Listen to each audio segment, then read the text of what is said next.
আকাশবাণী কলকাতা। স্থানীয় সংবাদ পড়ছি ধৃতি সেন শর্মা।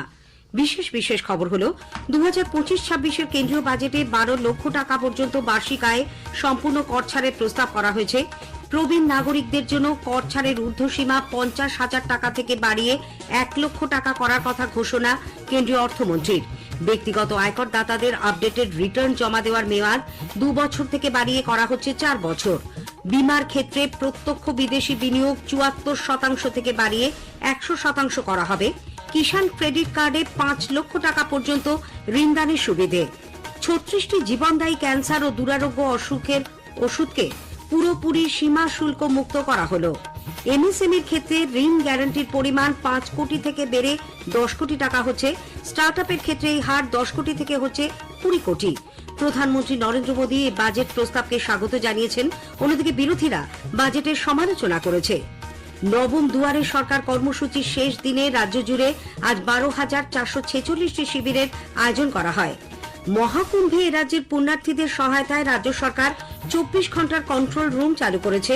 উত্তরাখণ্ডের দেরাদুনে জাতীয় গেমসে বাংলা আজ একটি রূপো ও 2টি ব্রোঞ্জ পদক জয় করেছে। আসছি বিস্তারিত খবরে। 2025-26 আর্থিক বছরের কেন্দ্রীয় বাজেটে মধ্যবিত্তকে স্বস্তি দিয়ে 12 লক্ষ টাকা পর্যন্ত বার্ষিক আয়ে সম্পূর্ণ কর ছাড় দেওয়া হয়েছে। অর্থমন্ত্রী নির্মলা সীতারামন আজ লোকসভায় এই বাজেট প্রস্তাব পেশ করে বলেন, সরকার কর মেটানোর ব্যবস্থা সরলীকরণে বিবাদ সে বিশ্বাস প্রকল্পের সূচনা করেছিল। সাধারণ মানুষের মধ্যে তা যথেষ্ট সাড়া ফেলেছে। উন্নয়নে মধ্যবিত্তের ভূমিকা অপরিসীম বলে উল্লেখ করে অর্থমন্ত্রী জানান, তাদের করের বোঝা কমাতে 12 লক্ষ টাকা পর্যন্ত কোনো আয়কর দিতে হবে না। বেতনভুক্ত কর্মীদের স্ট্যান্ডার্ড ডিডাকশন সহ এই অঙ্ক 12,75,000 টাকা। কর কাঠামো সম্পর্কে বিস্তারিত জানিয়ে অর্থমন্ত্রী বলেন, I propose to revise tax rate structures 0 to 4 lakh rupees nil, 4 to 8 lakh rupees 5%, 8 to 12 lakh rupees 10%, 12 to 16 lakh rupees 15%, 16 to 20 lakh rupees 20%, 20 to 24 lakh rupees 25%, and above 24 lakh rupees 30%.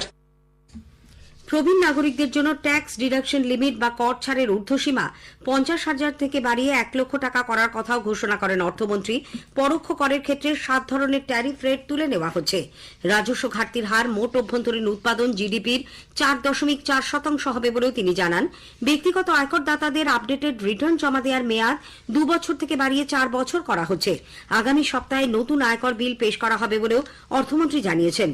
এবারের বাজেটে 10টি মূল ক্ষেত্রের ওপর জোর দেওয়া হয়েছে। আত্মনির্ভরতা বাড়িয়ে দেশকে এগিয়ে নিয়ে যাওয়ার লক্ষ্যে এই বাজেট বলে উল্লেখ করেন অর্থমন্ত্রী। বিকাশের ক্ষেত্রে কৃষিকে বৃদ্ধির মূল চালিকা শক্তি হিসেবে উল্লেখ করে নির্মলা সীতারামন বলেছেন, মধ্যবিত্ত সম্প্রদায়ের ব্যয় নির্বাহের ক্ষমতা বাড়ানোর জন্য সরকার চেষ্টা চালিয়ে যাবে। কৃষি উৎপাদন বাড়ানোর জন্য ফসল বৈচিত্র্যের বৃদ্ধির পরিকল্পনা করা হয়েছে।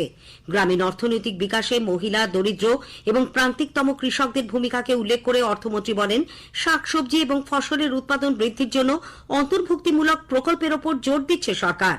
কৃষকদের আয় বাড়ানোর লক্ষ্যে 5F ভিশনকে উৎসাহিত করা হচ্ছে। এখন থেকে কিষাণ ক্রেডিট কার্ডে 5 লক্ষ টাকা পর্যন্ত ঋণ মিলবে। Kisan credit cards facilitate short-term loans for 7.7 crore farmers, fishermen and dairy farmers.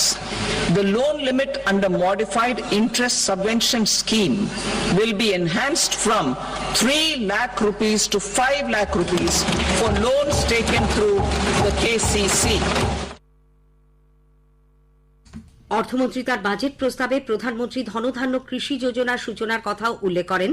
100টি কম উন্নয়নশীল কৃষি জেলাকে এতে অন্তর্ভুক্ত করার ফলে লাভবান হবেন 1,07,00,000 কৃষক। ডাল উৎপাদনে স্বনির্ভরতার লক্ষ্যে মাসকলাই, অড়হর এবং মসুর ডাল চাষে জোর দেওয়া হচ্ছে। 6 বছর মেয়াদের একটি বিশেষ মিশনেরও ছাড়পত্র দিয়েছে সরকার। কাপাস তুলো উৎপাদনের উন্নয়নে চালু হচ্ছে বিশেষ মিশন। সরকারি ব্যাংকগুলির জন্য তৈরি হবে বিশেষ ক্রেডিট স্কোর নিরূপণ ব্যবস্থা। কেওয়াইসি প্রক্রিয়াকে সরল করতে বিশেষ পদক্ষেপ নিচ্ছে সরকার। এমএসএমইর ক্ষেত্রে ঋণ গ্যারান্টির পরিমাণ 5 কোটি থেকে বেড়ে 10 কোটি করা হচ্ছে। স্টার্টআপের ক্ষেত্রে এই হার 10 কোটি থেকে বেড়ে হচ্ছে 20 কোটি। সঠিকভাবে নির্দিষ্ট সময়ে ঋণের অর্থ মেটালে এমএসএমইগুলিকে 20 কোটি টাকা পর্যন্ত ঋণ দেওয়া হবে। 5 লক্ষ মহিলা, তপশিলি জাতি, উপজাতির শিল্পোদ্যোগীদের জন্য নতুন প্রকল্প ঘোষণা করা হয়েছে। বিমার ক্ষেত্রে প্রত্যক্ষ বিদেশি বিনিয়োগ 74% থেকে বাড়িয়ে 100% করা হবে।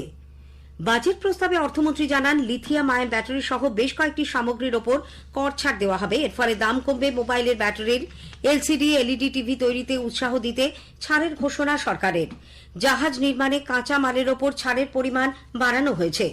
অঙ্গনওয়াড়ি কেন্দ্রগুলিতে মাধ্যমে প্রসূতি মা ও শিশুর যত্নে বিশেষ নজর দিতে অঙ্গনওয়াড়ি অ্যান্ড পোষণ 2.0 সূচনা করেছে সরকার। Saksham Anganwadi and Poshan 2.0 program provides nutritional support to more than 8 crore children, 1 crore pregnant women and lactating mothers all over the country, and about 20 lakh adolescent girls in aspirational districts and the Northeast region. The cost norms for these nutritional support will be enhanced appropriately. দেশের প্রতিটি জেলা সরকারি হাসপাতালে cancer centre খোলা হবে। আগামী 3 বছরে তৈরি করা হবে 200টি ডে কেয়ার সেন্টার। 36টি জীবনদায়ী ক্যান্সার ও দুরারোগ্যের অসুখের ওষুধকে পুরোপুরি সীমা শুল্ক মুক্ত করা হলো। To provide relief to patients, particularly those suffering from cancer, rare diseases and other severe chronic diseases, I propose to add 36 life-saving drugs and medicines to the list of medicines fully exempted from basic custom duty. I also propose to add 6 life-saving medicines to the list attracting concessional custom duty of 5%. দেশের medical কলেজগুলিতে আগামী বছর আরো 10,000 আসন বাড়ানো হবে। 5 বছরে এই সংখ্যা বাড়বে 75,000। বাজেট প্রস্তাবে অর্থমন্ত্রী বলেন, গ্রামীণ সরকারি ও মাধ্যমিক স্কুল এবং প্রাথমিক স্বাস্থ্য কেন্দ্রগুলিতে ব্রডব্যান্ড পরিষেবা দেবে সরকার। দক্ষতা উন্নয়নে প্রশিক্ষণ দিতে খোলা হবে 5টি জাতীয় উৎকর্ষ কেন্দ্র। আগামী 5 বছরে সরকারি স্কুলে 50,000 অটল টিঙ্কারিং ল্যাব খোলার কথাও ঘোষণা করেন তিনি। 1 কোটি গিগ ওয়ার্কারদের জন্য সামাজিক সুরক্ষা প্রকল্পের ঘোষণা করা হয়েছে। তাদের আইডেন্টিটি কার্ড দেওয়া হবে। পিএম জন আরোগ্য যোজনা সুবিধে পাবেন তারা। নাম নথিভুক্ত করা হবে ই-শ্রম পোর্টালে। নতুন পরিকল্পনায় 10 লক্ষ কোটি টাকা বিনিয়োগের জন্য সম্পত্তির বিলগ্নিকারী প্রকল্পের সূচনা করা হচ্ছে। পরিকাঠামো ক্ষেত্রে সংস্কারে রাজ্যগুলিকে আগামী 50 বছরের জন্য 1.5 লক্ষ কোটি টাকা সুদমুক্ত ঋণ দেওয়া হবে। 100% লক্ষ্য পূরণের জন্য জল জীবন মিশনের সময়সীমা 2028 সাল পর্যন্ত বাড়ানো হয়েছে। বিদ্যুৎ বন্টনের উন্নতির স্বার্থে রাজ্যগুলিকে বিশেষ উৎসাহ দেওয়া হবে। 20,000 কোটি টাকার পরমাণু শক্তি মিশন চালু করা হচ্ছে। প্রযুক্তিগত গবেষণার জন্য পিএম রিসার্চ ফেলোশিপের অধীনে আইআইটি এবং আইআইএসসিতে 10,000 ফেলোশিপ দেওয়া হবে। খাদ্য এবং পুষ্টি নিরাপত্তা নিশ্চিত করতে 10 লক্ষ জার্ম প্লাজম সহ দ্বিতীয় জিন ব্যাংক খোলা হবে বলেও অর্থমন্ত্রী তার বাজেট ভাষণে উল্লেখ করেছেন। প্রধানমন্ত্রী নরেন্দ্র মোদী বাজেট প্রস্তাবকে স্বাগত জানিয়েছেন। এই বাজেট সাধারণ মানুষের কল্যাণের লক্ষ্যে তৈরি করা হয়েছে মন্তব্য করে তিনি এতে কৃষি এবং উৎপাদন ক্ষেত্রের ওপর জোর দেওয়ায় সন্তোষ ব্যক্ত করেন। বিভিন্ন মহল থেকেও সাধারণভাবে বাজেটকে স্বাগত জানানো হয়েছে। বিজেপি কেন্দ্রের এই বাজেটকে সাধারণ দরিদ্র মানুষ, কৃষক, মহিলা ও যুব সমাজের স্বার্থ উপযোগী বলে দাবি করেছে। দলের রাজ্য সভাপতি সুকান্ত মজুমদার আজ দিল্লিতে সাংবাদিকদের বলেন, 12 লক্ষ টাকা পর্যন্ত আয়ে কর ছাড় দিয়ে মধ্যবিত্তদের যে সুবিধে দেওয়া হয়েছে তার ফলে উপকৃত হবে বহু পরিবার। বিজেপি বিধায়ক অর্থনীতিবিদ অশোক লাহিড়ী বলেন, বিশ্বব্যাপী মন্দার বাজারে যে বাজেট প্রস্তাব অর্থমন্ত্রী আজ করেছেন তা দেশকে আত্মনির্ভরতার পথে এগিয়ে দেবে।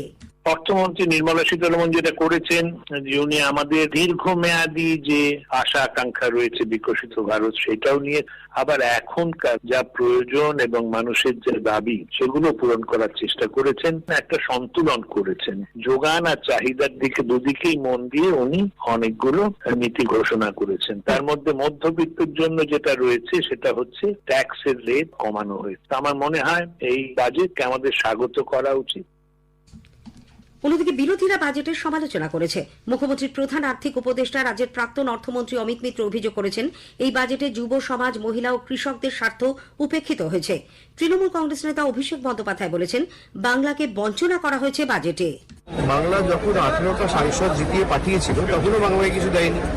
আজও বিজেপির 12টা সাংসদ রয়েছে, বাংলাকে কিচ্ছু দেওয়া হয়। এবং এই যে 12 জন সাংসদ রয়েছে কেউ কোনোদিন প্রতিবাদও করবে না। বাংলা দীর্ঘদিন ধরে বঞ্চিত, আজও বঞ্চিত, বাংলার জন্য কিচ্ছু নেই। 2025 সালে এই বছর নভেম্বর মাসে যেহেতু বিহারে নির্বাচন আছে, বিহারের জন্যই সবকিছু করা হয়েছে। এটা তো নির্বাচনকে মাথায় রেখে করে, সাধারণ গরিব মানুষের জন্য তো কিছু করে না। প্রবীণ কংগ্রেস নেতা প্রাক্তন সাংসদ অধীর রঞ্জন চৌধুরী বলেছেন, বাজেটে কর্মসংস্থানের কোনো দিশা নেই, এর মূল লক্ষ্য নির্বাচন। প্রদেশ কংগ্রেস সভাপতি শুভঙ্কর সরকারও দাবি করেছেন, এই বাজেট অর্থনৈতিক ভারসাম্যের মধ্যে পড়ে না, একে তিনি দিশাহীন আখ্যা দেন।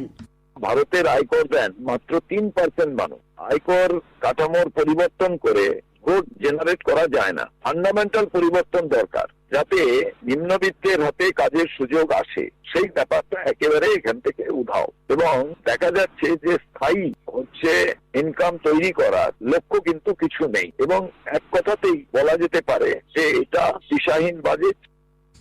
সিপিআইএম এর রাজ্য সম্পাদক মোহাম্মদ সেলিম বলেছেন, বাজেটে স্বাস্থ্য ও শিক্ষার দিকে নজর দেওয়া হয়নি। দলের নেতা সুজন চক্রবর্তীও এই বাজেটকে জনস্বার্থ বিরোধী বলে দাবি করেছেন। সরকারের এবারের বাজেট এই পরপর কতগুলো রাজ্যের নির্বাচন আছে, সেই নির্বাচনের দিকে তাকিয়ে করেছে। সেই কারণে খানিকটা ট্যাক্সেবল, একটু তলাকার মানুষ তাকে খানিকটা ছাড় দিল, কিন্তু সে টাকাটা আসছে কোথা থেকে? মানে গরিব মানুষের বরাদ্দ করছে। বাড়তি ট্যাক্সেশন তো চাপলো না যারা সুপার রিচ, তাদের দরকার যেটা মানুষের কাজ, বিকল্প উপার্জন, গ্রামের কৃষক, শ্রমিক, সেদিকে কোনো কিছু আগ্রহ এই সরকার দেখায়নি। শিল্প ও বণিক মহল অবশ্য বাজেটকে স্বাগত জানিয়েছে। ভারত চেম্বার অব কমার্সের সভাপতি এনজি খৈতান বলেন, ইন্ডাস্ট্রির জন্য কোনো বেসিক অ্যানাউন্সমেন্ট করা হয়নি। কর্পোরেট ট্যাক্সে কোনো রিস্ট্রাকচারিং করা হয়নি।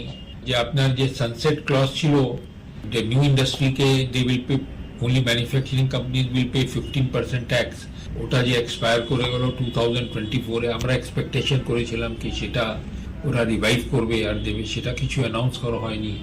বাজেটের থ্রাস্ট ছিল আপনি basically social sector, agricultural sector, MSME sector. MSME sector জন্য অনেক জিনিস অ্যানাউন্স করা হয়েছে, which is also a very important sector as far as the industry is concerned. চিকিৎসক মহলও বাজেটে আয়কর ছাড়ে খুশি। ডক্টর সঞ্জয় মুখার্জি আকাশবাণীকে বললেন, এই যে আমাদের যে বাজেটে কর ছাড় দেওয়া হয়েছে, এটা আমাদের খুব সুবিধা হবে আর কি। আর বাজেট ওভারঅল আমার ভালো লাগলো, অনেকদিন পর একটা ভালো বাজেট শুনতে পেলাম আর কি। এইবার বাজেটে এমনি সব ঠিক আছে, একটা জায়গায় আরেকটু বেশি আমাদের মন চাইছিল, সেটা হচ্ছে যে যারা একটু বেশি স্ল্যাবের ট্যাক্স দিই, ধরুন কেউ 30 লাখ টাকা 35 লাখ টাকা সাবমিট করে, তাদেরকে যদি কোনো সরকারি বেনিফিট দেওয়া যেত সেটা খুব ভালো হতো আর কি। মানে ধরুন ট্রেনের রিজার্ভেশনে কোনো কোটা বা এটা করা গেলে আমাদের খুব ভালো হতো আর কি। স্থানীয় সংবাদ শুনছেন আকাশবাণী কলকাতা কেন্দ্র থেকে। আমাদের সংবাদ শোনা যাবে ইউটিউব চ্যানেল আকাশবাণী সংবাদ বাংলা, ফেসবুক ও ইনস্টাগ্রাম আকাশবাণী সংবাদ কলকাতা এবং এক্স হ্যান্ডেল AIR নিউজ কলকাতাতে। রাজ্য সরকারের বিভিন্ন সামাজিক সুরক্ষা প্রকল্পের সুবিধে সাধারণ মানুষের কাছে দ্রুত পৌঁছে দিতে নবম দুয়ারে সরকার কর্মসূচি আজ শেষ হল। শেষ দিনে রাজ্য জুড়ে 12,446টি শিবিরের আয়োজন করা হয়।